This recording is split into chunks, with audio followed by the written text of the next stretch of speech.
Hello, all Israel News viewers. I'm Oriel Moran, and I'm coming to you guys from the center of Tel Aviv, where you can see behind me, quite literally thousands and thousands of people have gathered together to march on behalf of the hostages all the way to the hostages square. Today, the families of the hostages have called for a day of shvitat meshek, which basically means that they want the economy to come to a complete halt. And so they have blocked different roads in Israel. They have protested in different strategic places, and they have called people to not work, to close down their shops, and they've definitely appeared in their thousands. So now we're on our way to the hostages square, where you're going to hear different voices of the families of the hostages, and of course the thousands that are here today. They might have differing opinions on how to stop the war, but what's for sure is that they're all united in one thing, and that's that they want the hostages back. And so as of now, there are believed to be about 20 hostages still alive, and we've received really horrendous pictures of the hostages quite literally starving. The assumption is that they're about 40 kilos. Rome, we see the video of him begging from us to rescue him, and he have no time. Half of his weight he lose, so he has no time. He's starving. He's in a bad situation, medical situation, and all of them, they need rescue now. So what I'm hearing here is a lot of blaming of the government, saying that they're a blood government, that the blood of the hostages are on their hands. And so that's one of the things that you will hear tonight is perhaps not everyone in this crowd agrees that that's entirely true. It's not very, very clear. You have a lot of different opinions here. Again, the one thing that unites everyone here is the fact that the hostages are still there. Very sad. But also I feel that I'm not alone, and there are a lot of people here that feel the same. That they should come home. Now. I'm still trying to make my way to the hostages square. There are thousands upon thousands of people here, making it quite difficult to get through.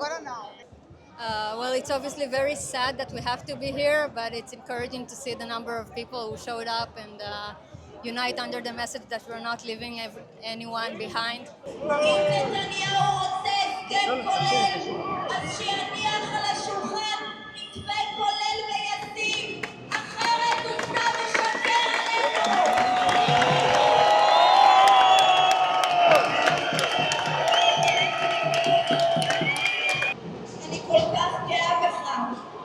איך שאתה מחזיק מעמד כבר 681 ימים.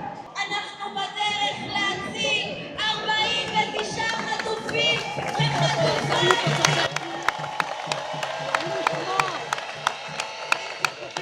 כדי להגיד דבר אחד ברור ופשוט.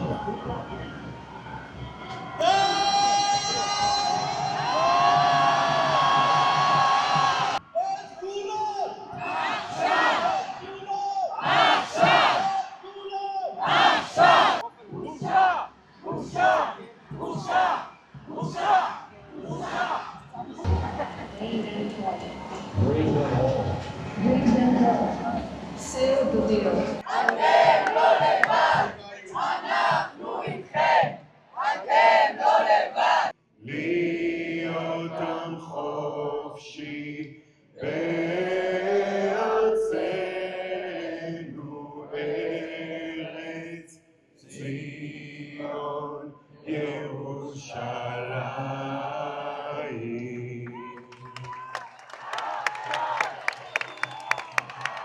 You can see only now I've been able to make it even close to the stage, because there were so many people, and you could really feel the anguish of the families of the hostages screaming from the stage the word die. The word die means stop or enough. You could also see it in the signs that people had today. They weren't just carrying the signs of the hostage, but they were also carrying signs against the government for an investigation to happen, for the war to end. The burden on the reserve soldiers is also very, very great. And people are not against the soldiers, but more against the command to send the soldiers to war. Till now, it's almost 2 years, and some reservists have been in for quite literally 200, over 300 days. Their businesses are collapsing.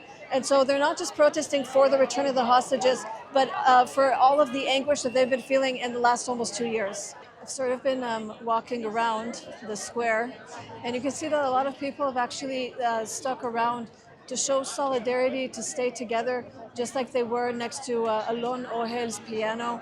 Alon Ohel has been there for quite a long time. And an interesting thing that Eli Sharabi said when he came back, because he was with Alon Ohel, is that when he saw a picture of him when he was healthy, he said he didn't recognize who he was. He said he doesn't look like that anymore. And we know that even from the last time that the last releases, when some of the hostages were released, we all gasped when we saw just how emaciated they were. When this new footage came out of them, quite literally it seems to be at the end of their lives, if they don't get help immediately, the feeling is even more desperate. So we don't know in what situation Alon is in now, but this is where we call you guys to prayer. They need your prayers. So if you are a praying person, please pray for the remaining hostages and also for the hostages that are still there, that are deceased, so that their families can bring them to a proper burial in Israel. Thank you guys so much for watching. If you want more Israel-related content, go to allisraelnews.com. Don't forget to hit the notification bell, hit subscribe, and hopefully I'll come to you guys with better news when we have all of our hostages back home.